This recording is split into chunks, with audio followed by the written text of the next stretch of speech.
আসসালামু আলাইকুম বন্ধুরা, আজ আমি চতুর্থ শ্রেণীর 57 পৃষ্ঠার 3 নংয়ের চ্যালেঞ্জের খালিঘর পূরণ করে দেখাবো।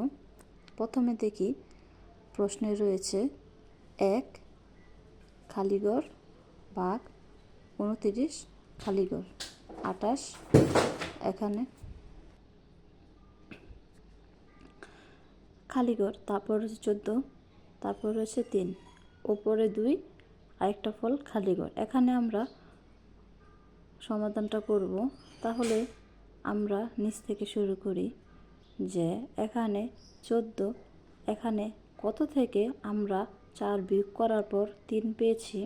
তাহলে এখানে ছিল 7,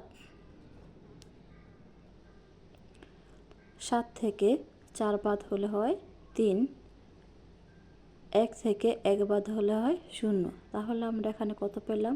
7। তাহলে এই জায়গায় ছিল 7, যে আমরা 7 নামিয়েছিলাম। তারপর দেখি যে এখানে উত্তর হয়েছে 2, এখানে 29। এমন কোন সংখ্যাকে আমরা গুণ করলাম যে আমাদের এখানে 28 হবে? তাহলে দেখি এখানে 4, 4 দুগুণে হয় 8,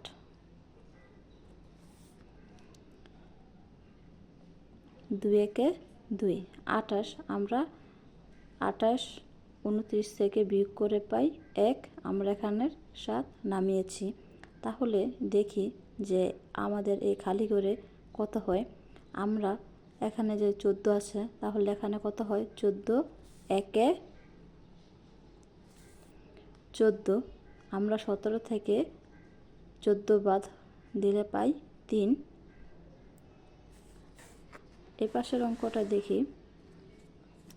এখানে রয়েছে খালিঘর 3, তারপর রয়েছে 4 খালিঘর 0, তারপর রয়েছে 4 6 খালিঘর 0 0। এখানে রয়েছে 10। আমরা নিচ থেকে শুরু করি।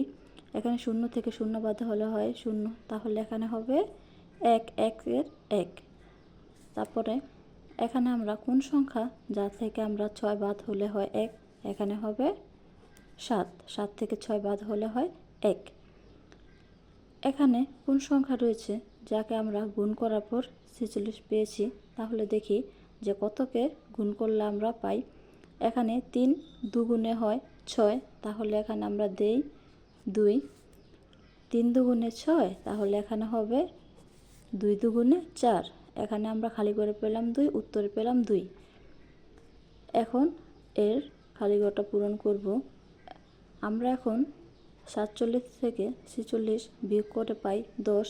এখন আমরা কতকে ভাগ করার পর আমাদের হয় 0। তাহলে দেখি 23 0 একে 0, তাহলে 10 থেকে 0 বাদ হলে হয় 10। আশা করি তোমরা বুঝতে পেরেছ।